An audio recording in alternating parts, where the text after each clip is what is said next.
Hello po mga kapamilya, ito po ang The Voice Kids Radio, kasama niyo po si Darren Espanto And Juan Carlos Navarro. Ayan, anong topic natin today?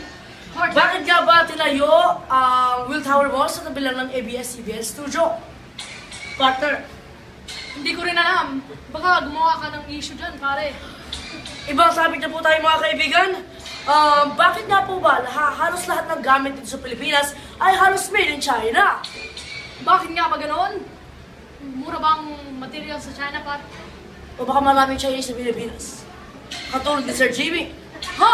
Ay, sorry. Sorry po, gumawa ka ng At ano issue. nga ba ang ginawa ni Edric kagabi sa kanilang bahay? Gumawa ba siya ng pagka... O kaya... Ibang topic tayo, partner. Okay, Ano nga ba ang dahilan kung bakit nanalo si Laika sa The Voice Kids? bakit ba Laika? Kasi siya ay magaling kumanta. Andito po siya ngayon, sagutin mo to Laika.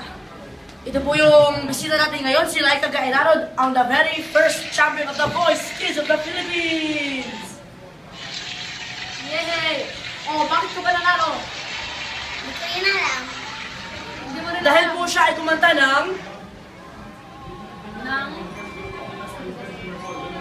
Ave Maria. Maria, Diyos ko, okay, umalis ka! At hindi po mga kaibigan, pupunta na po tayo sa Balita! Ngayon po, nasa District Imus, Cavite kami. Magbabolso na po kami in 5, At si 4, Sir 3, 2, 1. Jimmy ay nagbibideo sa amin. Salamat po!